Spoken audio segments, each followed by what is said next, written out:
NCN news TV Deglur. दोस्तों, एक कहावत है, जब व्हेल मछली मरती है तो वह जीवन देती है। नमस्कार दोस्तों, मैं माया देशमुख। स्वागत है आपका NCN न्यूज़ टीवी के एक नए कार्यक्रम में, जिसमें हम जानेंगे दुनिया के कुछ अमेजिंग फैक्ट्स। आज हम आपके लिए लाए हैं एक अद्भुत कहानी, व्हेल की मृत्यु के बाद जीवन की कहानी। कहा जाता है कि जब व्हेल मरने वाली होती है तो वह अपनी कॉलोनी को छोड़कर अकेले शांत समुद्र में चली जाती है। वह अपनी मृत्यु को रोमांटिक तरीके से स्वीकार करती है।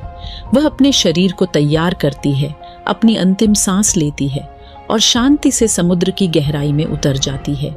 व्हेल के मरने के बाद उसके शरीर में कई जीवों का जीवन शुरू होता है। पहले चारों ओर से जीव जंतु व्हेल के मांस को खाते हैं। कुछ महीनों के बाद बैक्टीरिया और कीड़े व्हेल के शरीर में डेरा डालते हैं। ये जीव व्हेल के मांस और हड्डियों को धीरे धीरे खाते हैं, जिसके कारण हाइड्रोजन सल्फाइड नामक गैस बनती है। ये गैस सड़े हुए अंडे की तरह बदबूदार होती है।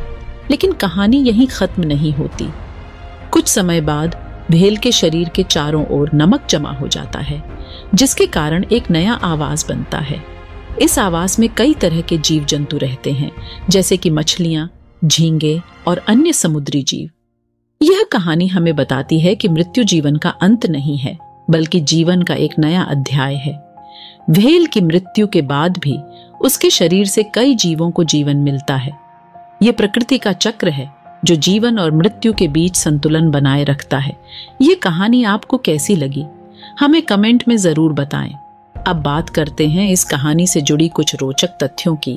व्हेल की मृत्यु के बाद उसके शरीर को व्हेल फॉल कहा जाता है। व्हेल फॉल कई जीवों के लिए भोजन और आश्रय का स्रोत होता है। व्हेल फॉल पूरी तरह से सड़ने में 100 साल तक का समय लग सकता है। व्हेल फॉल समुद्री पारिस्थितिकी तंत्र का एक महत्वपूर्ण हिस्सा है। यह कहानी हमें प्रकृति के प्रति सम्मान और उसकी अद्भुत रचनाओं के प्रति आश्चर्य से भर देती है। अगली बार जब आप समुद्र में हो तो व्हेल के बारे में सोचें और उसकी मृत्यु के बाद जीवन के अद्भुत चक्र को याद करें। यह कहानी आपको कैसी लगी, हमें कमेंट में जरूर बताएं। ऐसे ही इंटरेस्टिंग वीडियो के लिए सब्सक्राइब करें। धन्यवाद।